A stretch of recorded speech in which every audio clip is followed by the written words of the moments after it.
হরে কৃষ্ণ। ত্রিলোকানন্দিনীর ছোট্ট একটা ব্লগে আবারও আপনাদের স্বাগত। কেমন আছেন আমার প্রিয় বন্ধুরা? আশা করি কৃষ্ণের কৃপায় সকলে ভালো আছেন, সুস্থ আছেন। আমিও খুব ভালো আছি। এই যে এখন সকালবেলা বাগান থেকে সুন্দর সুন্দর পুষ্প চয়ন করে ভগবানের শৃঙ্গার করে নিয়েছি। এখন ভগবানের আরতি করে নেব, এরপর চলে যাব মহাপ্রসাদের প্রস্তুতিতে। এই যে সুন্দর সুন্দর মাল্টি কালারের গোলাপগুলো দেখছেন, সেদিন এগুলোই আমি বড়বাজার থেকে নিয়ে এসেছিলাম, যার ভিডিও আমি আগের ভিডিওতে দিতে পারিনি। এখন আপনাদের সাথে গল্প করতে করতে আমার মহাপ্রসাদ তৈরি হয়ে গেছে। একটি বিশেষ তিথি রামনবমী মহোৎসব। পদকর্তা বাসুদেব ঘোষ মহাশয় তার একটি বিখ্যাত ভজনে গিয়েছেন, যেই গৌর সেই কৃষ্ণ সেই জগন্নাথ। আর আজকের দিনে আমার কাছে আমার গবেষণাই হলো রামলালা।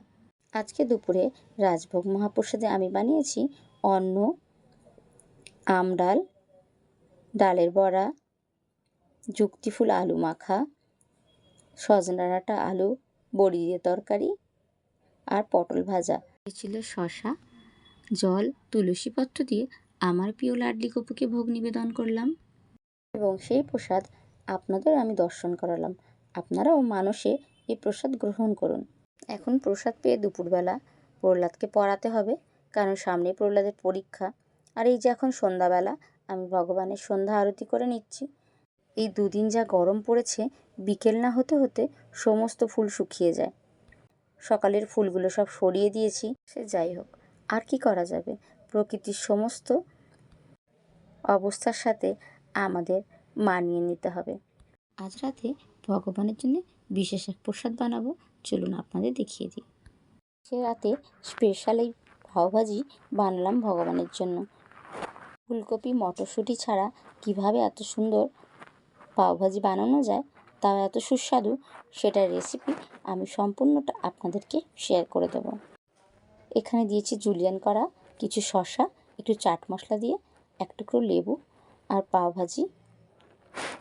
এটাও তুলসী পত্র দিয়ে আমার প্রিয় লাডলি গপুকে ভোগ নিবেদন করব।